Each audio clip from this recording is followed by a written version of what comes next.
Well, I have a new idea for a Let's Play. I want to show you the beginner's guide in an interesting way. How you doing today, Matt? I'm doing fine, thank you. Hello. Hello. Good to see you Um, too. the beginner's guide is a very interesting game. It's a brief game. Only takes about an hour and a half. And the thing that's interesting about it is it's narrated by the game maker. And he's giving a lot of commentary. And as I played through it, I kind of felt like he was guiding my thinking. And so the idea for this LP was, wouldn't it be neat if we played through the game twice, and the first time we didn't have the narrator at all, and you just sort of talked me through what you were experiencing as you enjoyed this game. Do you know much about this game? What I know about this game is by the guy who did the Stanley Parable, and the general reviews of it have been, hey, do you like walking simulator type games that are just trying to make you think thoughts and not really worrying about having engaging, quote, gameplay, unquote? Because if you like those, you're totally going to love this. Yeah, I mean, I think that's a fair way to describe what you're about to experience here. Are you excited about that? It is a game I had very much had on my radar. Um, wasn't so excited about that I was going to like play it immediately upon release, but I'm really happy that you wanted to do this because that's a really good excuse why I should just say, let's make this at the top of my priority list. Because I am intrigued. I'm also, I have to say, a little, I don't know if skeptical is the right word. I'm intrigued about this as an experiment because we're pulling out from the game one of the sort of absolutely critical elements. Like, this game is designed as, and I don't want this to sound pretentious, but it's designed as a work of art. That is to say, the artist has a vision that telling you what to think. That sort of is a huge part of art in general. It's all about communicating an Sure. idea, trying to get your viewer, your audience to think a certain way or to have a new thought or a new perspective. So my reaction is not so much, I'm not sure I agree with your take that like the designer is trying to guide my thoughts being a bad thing. Um, but I am intrigued because it's like there is a guy online who somehow had never seen the movie Memento. Do you know Memento? Okay, so it's a Sure. movie Yeah. that's basically told backwards. And since he had never seen it, he had a friend cut up the movie and stitch it back together in chronological order. And that was how he watched it Hmm. the very first time and live blogged his comments. Oh man, I'll have to find this before we post the thread. I don't know where it is off the top of my head. So that's the level I'm approaching this. Like, this is an intriguing experiment that may produce an interesting new take. But I have to admit, I'm mostly looking forward to getting to play the game as intended and the second run through because it becomes a very different work when you strip away such an essential quality. I completely agree with you. And, frankly, if this game was any longer than about an hour and a half, I probably wouldn't even suggest this experiment. But it's a pretty brief investment of time, and I'm genuinely curious what the results will be. Yeah, and I'm looking forward to flexing the interpretive muscles, as it were. But anyway, to those watching, that is why there is no sound coming from the menu right now. This is not a still image. We are actively recording. I don't know if my mouse shows up in Fraps or not, but look, see, moving around. But I have disabled the sound coming from the game on my computer. Um, Yeah, and I'm going to jump in from time to time when there's moments that need to be explained or to set the context. And basically, my goal here is to provide the game commentary that was provided if you're hearing audio, except none of the analysis, just the instruction. And then we can sort of explore the works together on our own and come up with our own all opinions. right. So, Well, well, why don't we go and get let's jump started? in. Yeah. The beginner's guide. Okay, Whiteness. So we're as you probably in mentioned, heaven. Oh, Matt, look at this. Look at this. We're doing it wrong. we're so doing it wrong. Okay. Pretty simple controls. And at this point, the game's creator is talking. That's Davey Reedon, and he actually introduces himself as such, and that's the actual guy's name who created the Stanley Parable. And he's telling you right now that he has a friend named Coda, and Coda made a series of video games throughout his career from 2008 to 2011, something in that range. And basically those games helped inspire Davey and helped him through potentially difficult time in his life, and he wants to share those games with us so we can sort of learn a little bit about Coda, the man behind the games. And that's basically the conceit that's being explained to us right now. And he's going to drop us into Coda's very first game he ever made, which You're is giving me just a modified. awful lot more. You're giving me a lot more context than I thought you would be giving me. I'll be honest. No, I think this is the appropriate amount. Go ahead and start exploring if you can. This is his first ever recorded project by Coda. Okay, hang on. I apologize. I gotta try and play with this setting a little bit here. I need to turn that up a little. What the heck is raw mouse? It's a delicacy in some cultures. Okay. Okay, so immediate thoughts. This is highly reminiscent of like original Counter-Strike. That's exactly what this is. This is his first ever map in Counter-Strike, just using the map making tools. So, what are some things that you think about this guy as a game designer? Well, there's a floating box up in the middle of the sky there. Whoa! I lost track of what direction I was facing. We have some unloaded textures. I don't know. Well, okay, so there's another floating box. That one's orange. Okay, can't open that. As a game designer, well, it's... Okay, so, first of all, I've never actually played Counter-Strike in any of its forms. So sure. Anything I'm going to say is a lot of missing textures, and that one's a different color. And, it's weird. Well, one interesting thing is that Counter-Strike is a game that involves a gun. And right, so it's the first. No Counter-Strike is the first-person shooter. Going on here. The original thing is like what? Terrorists versus counter-terrorists. I don't know if that's the name that they use. I really want the walk-run speed to be higher than it is. Okay, bam, bashing my face into that doesn't do anything. Well, okay, so it's an incomplete map, and it's unpolished. Like, the missing textures are weird, but it looks more or less like, it makes me think it's it's immediately recognizable as a Counter-Strike map because it's assembled out of the components and the textures and the sort of puzzle pieces, if that's the right word, which it isn't, of Counter-Strike. The colors are immediately evocative of that. And something about the blockiness of the level. Did that wall creep up on me? I don't know if I'm just not familiar with the mouse acceleration, but I keep turning. Was that supposed to happen?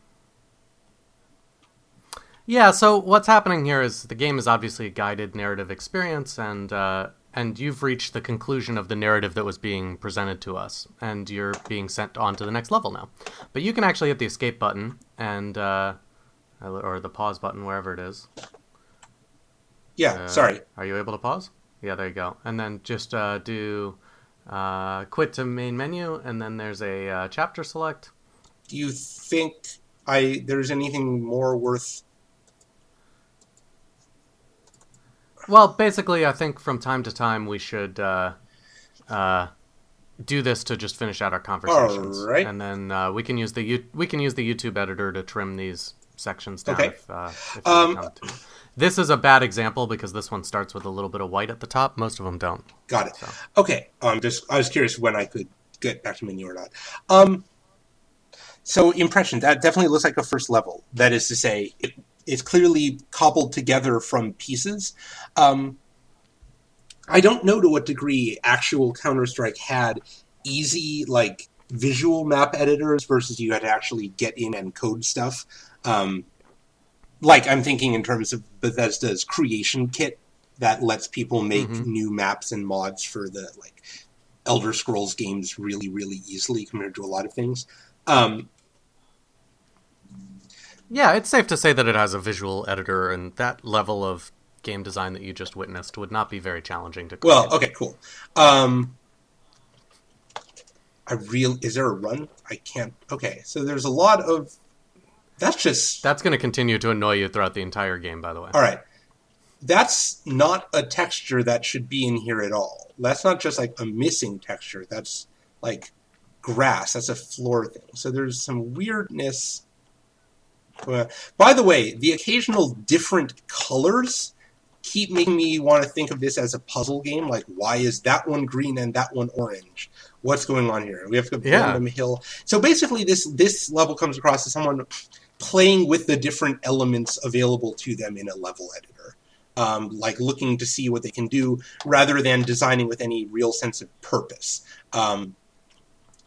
It's minimally workable as a level, I would guess, not having actually played much FPS stuff, in that there are places to hide, you can run around and sort of... the incompleteness is problematic, but like it's almost impossible to get trapped in a dead end where you just can get cornered, assuming that at some point ultimately the doors will go somewhere and not just stop at blank walls or missing textures or stuff like that. Yeah. I think of this level as more of just Yeah. a baseline, you know? It's like, here's a guy This who's is just the getting weird started. thing to me right here. Like, I do not understand... I don't like the other, like a blank color that suggests like a missing texture or something weird like that. But that's like designed, as opposed to black, which is just texture has not loaded. Or I know in some engines that'll be represented as orange and green. And it's weird that there's some of that. And then where's the orange block? It's more over there, I want to say. Yep. We saw the green And one. there's That a was on green screen one, a little too. moment ago. Oh, hello. Yeah. I don't know. I don't know what else you are hoping I'm going to pull out of this one. Nothing. Do I have to No, go I mean, back? this is a self-paced thing, and you can just hit the pause button and hit skip this level, and we'll move on. Is there to a the next time level. limit for it to move? Okay, no. Yes, there is a time limit. I was wondering if I had to go back to the same spot or just wander around for long enough. So now we're on the loading screen, and basically what they're telling you is that from time to time, these loading screens are going to tell you the date Yep. in which the things were made, and that might be interesting. And this is his first, story game. And what you're hearing right now is alarms and Oh, a space gun. sounds and I have a gun. just general chaos. Whisper machine status. Okay, well, this is sort of half... Okay, the thing it's most strongly reminding me of is System Shock 2.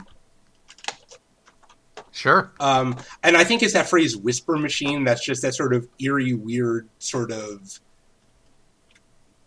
I don't even know how to describe it. It doesn't look like... Well, I guess it sort of looks like System Shock 2 a little bit. It's very clean. There's... Okay, and it's the same frickin' thing everywhere. Hang on a second. Could I have shot those rocks? No, I'm serious. Better go back and Well, investigate. I want to know if we've reached the level of like interactivity yet. Oh, my gun overheated or something, or I ran out of bullets. Now a rock is rotating. Do you see that? I do. So isn't that interesting that your gun is out of bullets? Yes. it's just done. Yeah, well, what's weird is not that it ran out of bullets, but that there's not an ammo HUD element. Yeah. All right, well, it's definitely more thoughtfully designed. It's playing with like light and color a little bit. Wait, there's just a couple brief flashes? Oh! The door was open. So do you see what's supposed to be happening here that's not happening? Like enemies? Exactly. This is a combat room, but there's no combat. Can't go through that. I guess that's just to indicate that it's unfinished. Sure. Can I go up here? Yes. Whoa. Oh, that's... Can't tell if that's supposed to be more ship or just... Oh, no, that's the bottom of the skybox. Yeah, the narrator comments on that as well. Huh. Weird. I always thought of, I guess it can have been a sphere, but that's interesting that it's cubicle like that. Whisper machine status. Wait. And of course I have to, oh, is that the door I couldn't go in earlier? I suspected. No, it can't be. Right. Yeah, so there's no enemies, there's no ammo. Oh boy. Well, this would make me kind of completely lose my shit. I don't... So here the narrator says, apparently there's a labyrinth, and then offers to skip you through it. So if you get skipped ahead, that's Wait a what second, happened. we're pulling... But you could still... Yeah, he was pulling some There you go. Stanley Parable shit right there. that was a Well, before you keep moving on, I mean, do you have any thoughts on like just the labyrinth in space? well, Anyways. but more to the point, like that was it was playing with the space of the game, right? Like that, those were physically impossible passages. Yeah, I think that Well, that's so true. that's weird because that's a, I would assume, a much more complex um, thing to code than most of this other stuff. Oh boy, Well, before you go into this that's going to room, end the level. yeah, I think, yeah, and I think to clarify, the narrator did tell you that he was doing that, so that was not part of Coda's original game.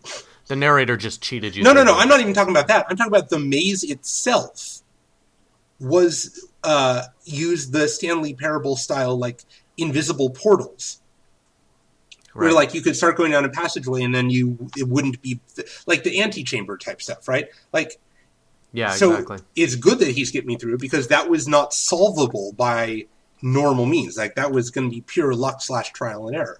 Um, And there's a bit of voiceover that goes on right here in the game, in Coda's Also, game. my gun So disappeared. it's interesting. So as soon as you walk into this room, the voiceover basically tells you you've done it, you've reached the core, you've reached the whisper machine, you can stop it. The particles in your body will be the opposite and will force the whisper machine to shut down. It's so much to ask, but you could save us all. Will you do it? Or So something I have like to that. walk into the machine. That's right. Okay. And your gun has disappeared. Door locks behind you. Well, so it's a, it's a but thou must, right? There's nothing you can do because of the door locking behind you. Yep. All right. Woo! What? I it put me into So you dead. died. Yes, I didn't fall over. I just then was dead. But basically, the narrator is explaining to you that this is how the game ends, but the way that the game originally ended had a bug. And so he's going to send you back to just before that. And now you can experience what happened with the first bug. Well, I know that the door hasn't locked in this version. It's different.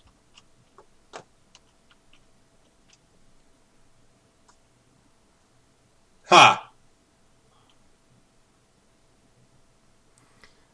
So this is a bug. Right. Lets you see a godlike perspective on the level. Can't move, just moving the camera. I'm not. I'm not actually sure I buy that. That's the labyrinth. Maybe it was. It felt like it was physically impossible when I was playing it, but maybe I just didn't have a good sense of perspective on it. Yeah. Okay. So basically, well, you know what? Before I tell you what the narrator thinks Yeah. about In this fact, please glitch and don't. the I thought that's the impact whole it point had, of. what do you think about this glitch? Like, why is this interesting? Why are we going back to it? Well, because. And that's fascinating. He left off the bottom of the skybox, but not the top. I don't. So just hit escape, Okay. and we don't have to reload this level, but you could just, you know, Um. finish your thought on that level before we move on to the next. Huh. Well. So you can't. Perhaps part of. Okay, so let's theory head on. The skybox had a visibly missing bottom, but not the top. It appeared you couldn't place where the ceiling of the level was, in the sense that you could get a sort of visual read on the bottom of the world. Um, so in moving up, there's no clear endpoint. There's no point where you even like have a frame of reference. And it's interesting because like in some games when you fall out of the world, if you like glitch through the bottom, you can actually see the horizon line above you sort of receding away, and you can Sure. see it like as a little circle or whatever. Don't know. It's meant to kill you, but instead it ascends you into heaven. There is. I mean, I don't. Yeah, I feel like that's the most obvious interpretation. Yeah, I don't feel like I have enough data points to like. I need to see more to see what the trends and what the patterns are. A single thing I can theorize, but like, I don't know what they're going for yet without seeing like generally what are they trying to do in the different levels taken as a whole. Yeah. Well, that sounds great. Why don't you, yeah, Okay, come back so in this here and I can't move. take a Is look. that on purpose? Yes, but it is within your control to fix the situation. I can move backwards, but not forwards. Got it.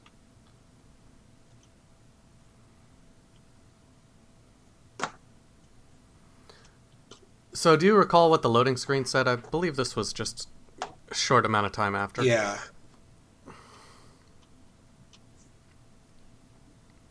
Oh boy. Is this going to be fun for you? Okay, so I have to be honest. What this reminds me of most, there's that unfinished textures not matching up. Oh wait, that's intriguing. I don't appear to be able to fit down there. I was trying to earlier. Hang on, let's find out for real. No, I can't fall down the cracks. Um, so this strikes me as a sort of a cross between a super artsy game and oh, oh, fuck off. Huh.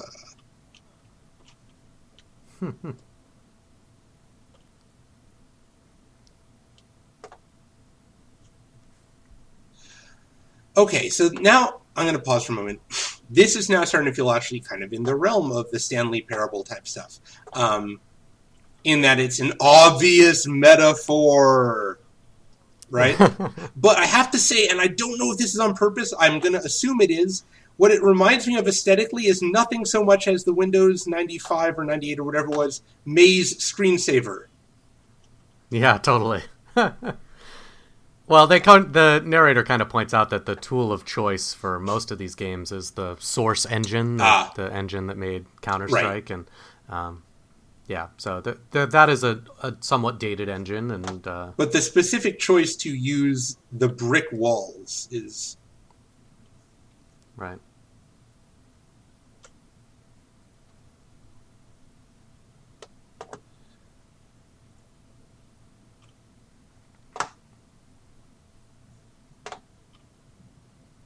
Why do you keep looking behind I'm you? curious to see if it changes.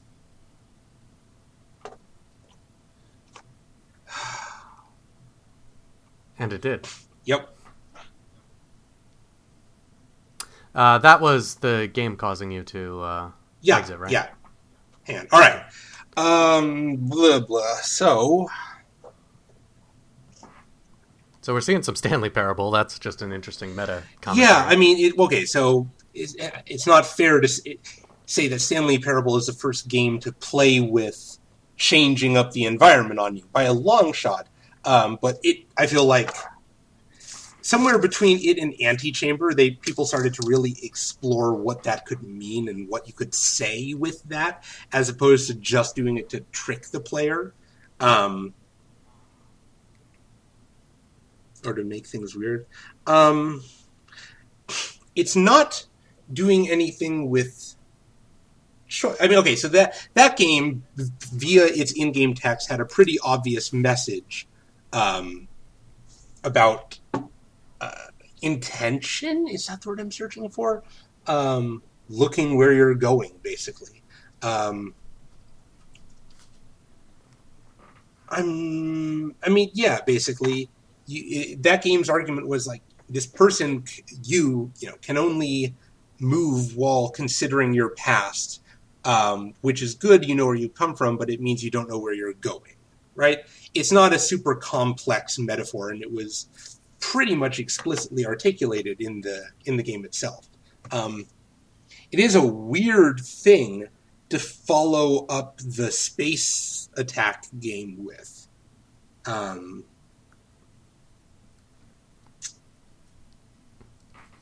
Yeah, I think that you're absolutely right about the metaphor being a little obvious, and if it was a short story, I think I would say it's not that interesting. Yeah, But the thing to me that's interesting is the mechanic of having you always walk right. backwards, because that's not something that you see in games very frequently, and maybe that's because games are a much younger medium than literature.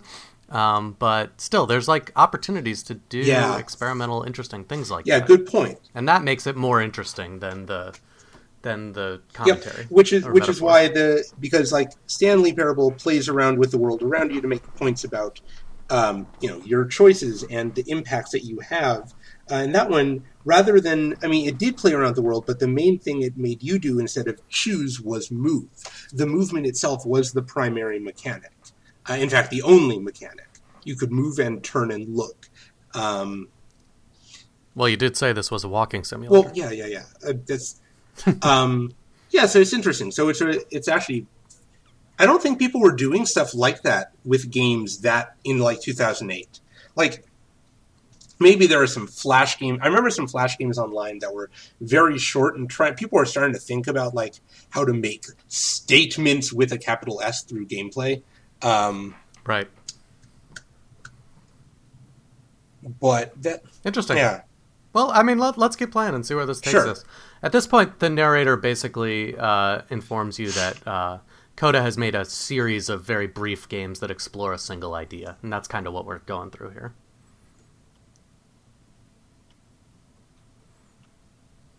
I I can walk freely on this path, but only on the gray, and the light radius is extremely limited. You are now entering. Matt, this game doesn't have jump scares, does it? We'll No, see. tell me, because I hate jump scares. Like, I really, really just. It doesn't have jump Okay, I mean, scares. it that wouldn't Do you think that this would be the type of game that would have jump it scares? wouldn't, given the context of here are some early games that people made, it wouldn't be unreasonable. And if there are, I just want to be forewarned because I really hate jump scares. Wait, So that was the game. you are now entering. Yep. I am. Maybe this one doesn't require as much analysis I'm as actually some of going to the say that others. that nonsense in nearly. Can I move? Nope. Oh, I pressed a key and that moved. That is a pretty cool. Okay, so now we're directing what the player is like looking at, and we're playing with like the camera Yep. angles that we force them into.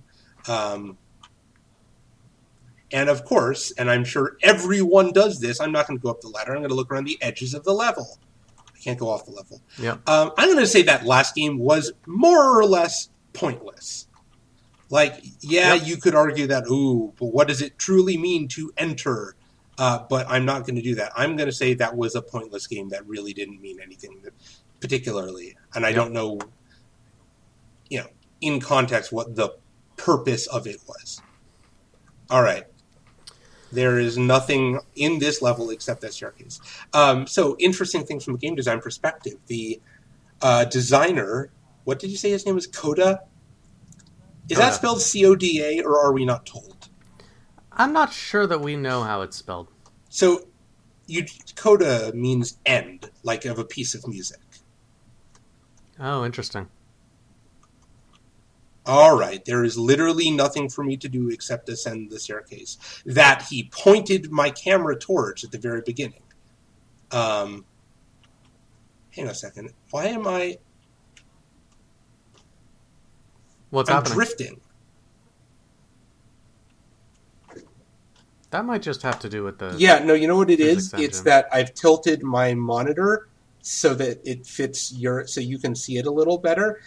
Oh, I'm slowing down. In all directions, I've slowed. You've slowed pretty substantially. Yeah. So, I'll tell you, the narrator actually offers you some advice on this situation, but we can explore what's happening Okay, here yeah, first before don't tell I. me that yet. All right. So there's an obvious goal and it's a goal that he wanted me to see at the very beginning.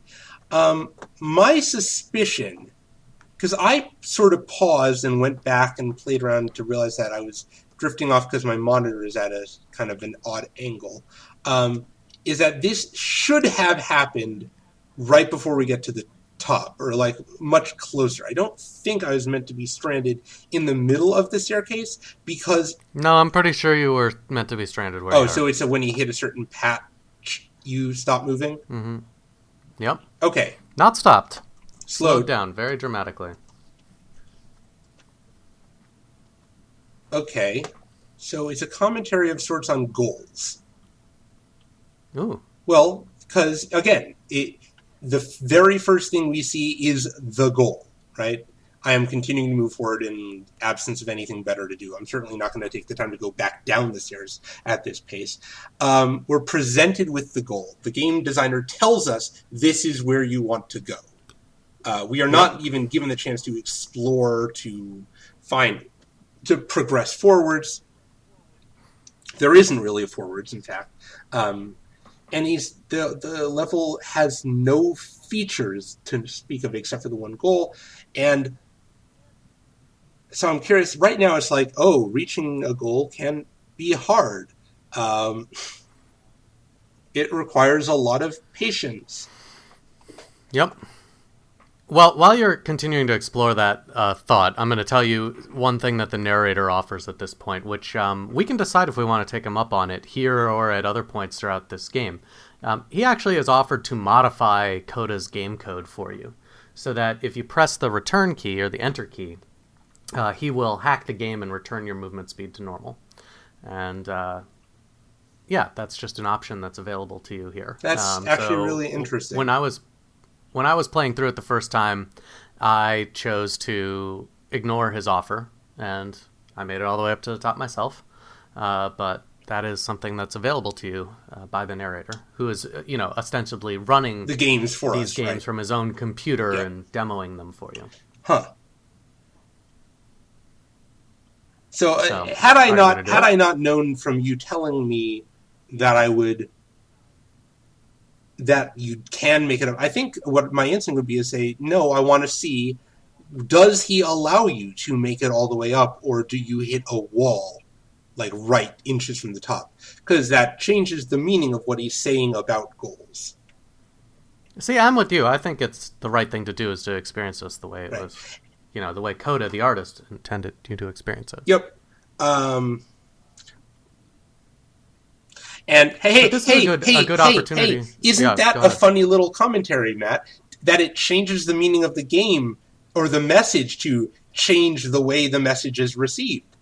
Sort of like what we're Right, doing. which is what we're doing right now. That's exactly right.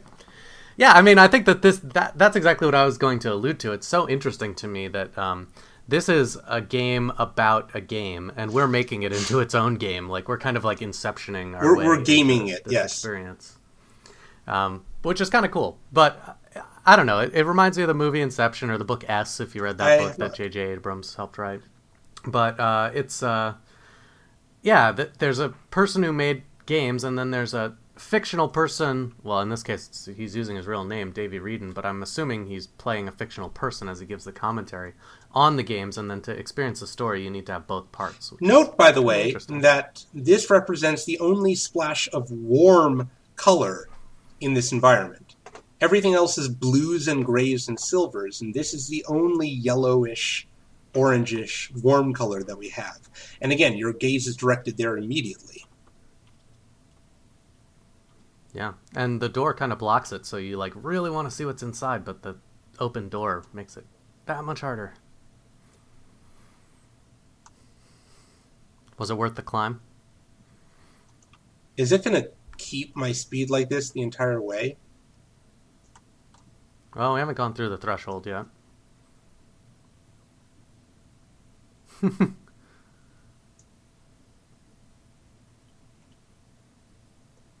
Are you serious? I can't tell if that's meant to be orange or if it's another missing texture. I feel like it's meant to be orange. I mean, you were commenting that this place is like the only warm and inviting space. Yeah, but I think that's actually accurate. Yeah, but it's a sofa, right? I don't know, because the thing is, it's a pure orange compared to Yeah, I guess you're right. Maybe it's not. What? What are we seeing? And you don't have much time in this room, by the way, just so you know. game notes, game ideas.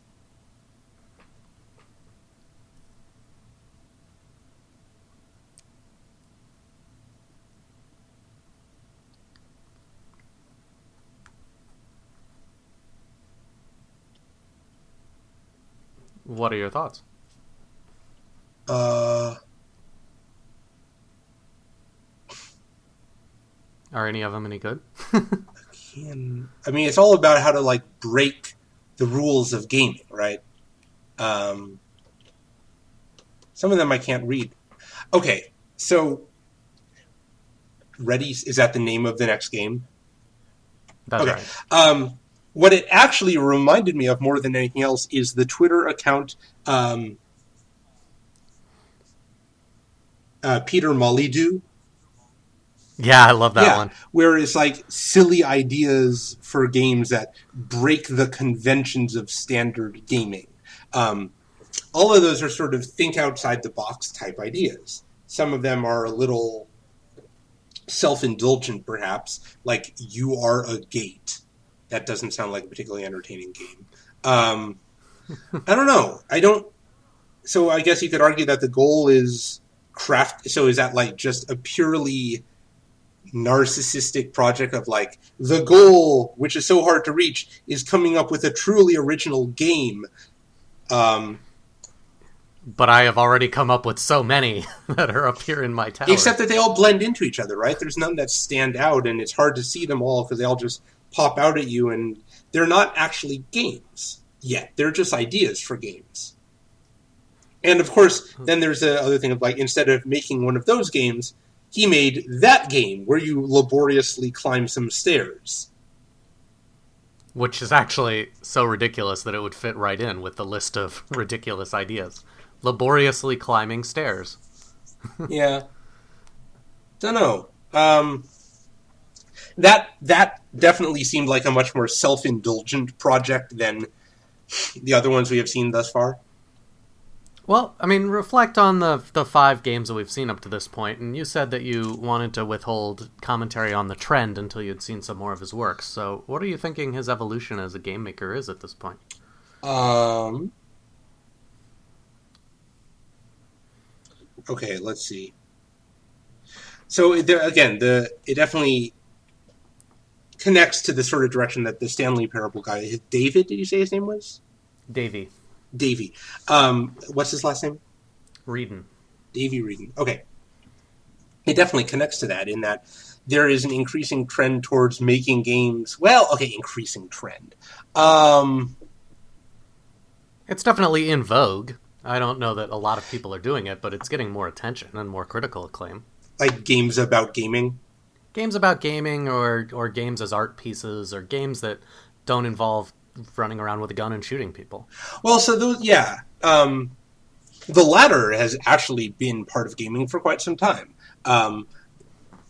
But okay, so there's a difference between games as art and games about gaming. And like you see with a lot of artistic media, um, after a certain point, you start to get a lot of really navel gazy type works. Books about the power of books, movies about the power of movies, that kind of stuff.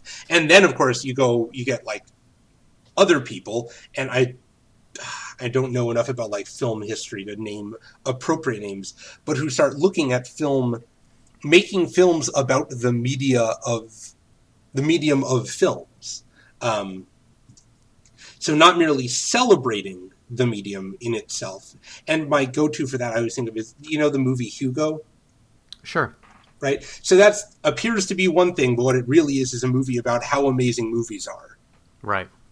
Um, there's any number of books that are basically how the power of books and how amazing they are. But then, oh god, this is so awful, and I feel terrible for not knowing any of the earlier names I should be saying. But you mentioned Inception, and a lot of what Nolan is doing there is trying to look at movies as an art form and what do they do, right? Um, and we're starting to see a little bit of that with gaming, and I keep I mean, the Stanley Parable is probably not the first, but almost certainly the most successful and well known example of a game that makes you look at the nature of games. Not merely you're playing a game, wink, wink, I guess I should check my inventory type stuff, which adventure games in particular have been doing for decades now, but really starting to look at like what can we do because this is a game and make you think about the way that games work from within a game itself. Right, it's almost like you understand how the physics of our world work, and games have been around for long enough that we kind of understand how the physics of a default or generic game works, and then we take it for granted. So these games can actually break the established mechanisms or physics systems of the game universe, and then and do interesting things in that fashion. Mm-hmm. All right, I want to keep Anyways, moving. let's do it. So do you think he's becoming like a bit more of an auteur at this point, or like he's trying to Okay, make statements? orange is a thing. I'm just going to say that we've seen random orange objects or like blocks of orange color in half of the games now. Yep. So there's something going on. And why are there deep mahogany stairs? What was this game called? Ready, Set, Fish? Yep. It reminds me of a Quake level or something like that. Yep. Oh, look, a point of no return. And this is a thing that, like, I feel like gamers have, or at least, people who play third or first person games, you start paying attention, like, when, you want to go back, you want to make sure you've caught everything, and so you really notice what ledges can't I get back up if I go down them. But it's worth pointing out, this is the first time we've seen that in a Coda game, right? Yes. So are you ready to take the leap? Well, I'm fairly confident I hadn't missed anything. Ooh, look at that mist effect. Yeah.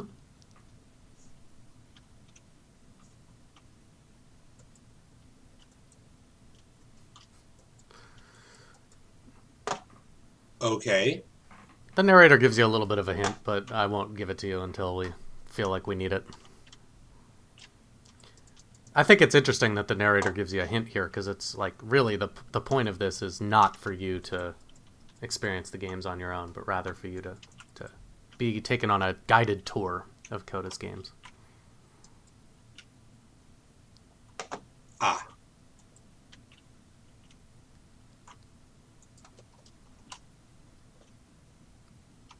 Ha ha ha! You did And it. that made me think of nothing so much as the original Mist. Is that the... Yeah, never mind. Three dots. That's a I little can't click on that. conspicuous.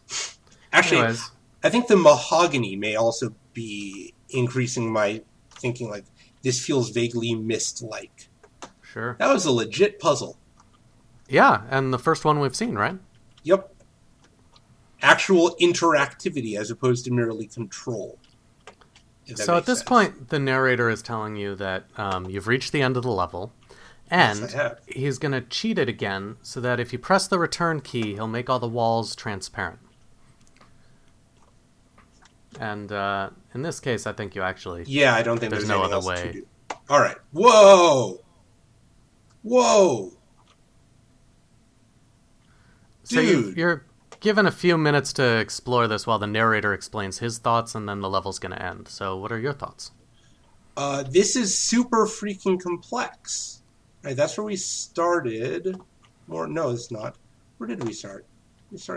All right, so there's a lot of repeated elements. Okay, and again, I realize that this is a terrible, terrible, terrible comparison. But what I'm thinking of here is, are you familiar with the second Elder Scrolls game, Daggerfall? No. All right. So it had a giant open world with lots of dungeons, but it was and it was enormous. Like map size, it was like literally the size of, I want to say Denmark or something. It was one of the single biggest games ever, but it was all procedural. Yeah,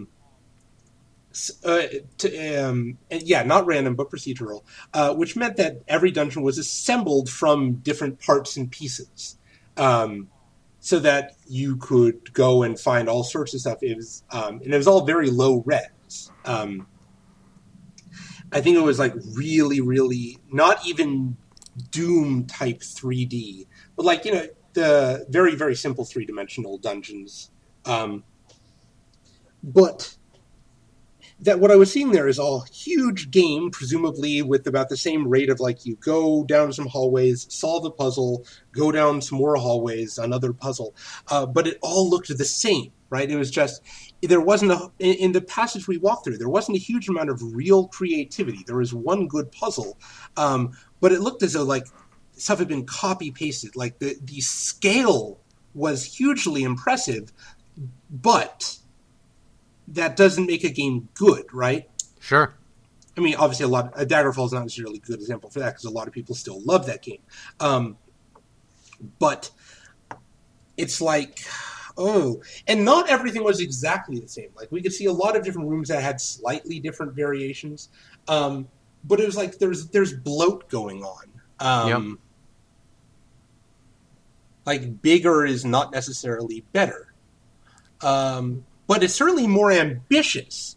It looked like the goal is more to make the goal is to make a more satisfying experience for the player, but as opposed to the purely sort of, oh god, I don't know what word I was using, self-indulgent sort of I am a game maker, feel my pain stuff that we saw in some of the previous ones, where it was like, look how artsy I am. This one definitely felt more focused on the end experience and like So you're being. suggesting that maybe the process he went through was he created that giant monstrosity of a level and then realized that only part of it was fun and then just cut all the rest of it? Oh, I was assuming that we had only played through one part of the game. Oh, okay. So you think that that's an interesting point too. Maybe it was just an unfinished work and he was planning on putting a door in there to allow us to keep playing. Or transporting us to the start of the next level or something like that. But it seemed to be trying to increase the scale without necessarily there was an increase in quality in terms of was it an enjoyable experience to play through, but only a very minor one and not certainly enough. Like if that's the density of gameplay, then that sounds like it would be sort of an awful experience, but it's moving more in the direction of thinking about what will be enjoyable for my users, for my players, as opposed to walking up a staircase. Yeah, that's right. And it introduced some more interactive elements like the puzzle. Now you said that a bunch of these games were all sort of in a series together. Yeah, this is the last one. So the first one of these was, we're now exiting. Okay, so was the first one before the staircase game? Yes. Okay. Yeah, so it kind of bookends the little experiment, I guess. Okay, so what was, I'm trying to remember, between the staircase and the puzzle game, was that a side path? No, of course not. Was there anything else? We did staircase and puzzle. Yep, so we just played 4 games Okay. in that little mini series. All right, that was sure a thing. And what time period are we at now? 2009. Cool. So it's still early. The Great and Lovely Descent.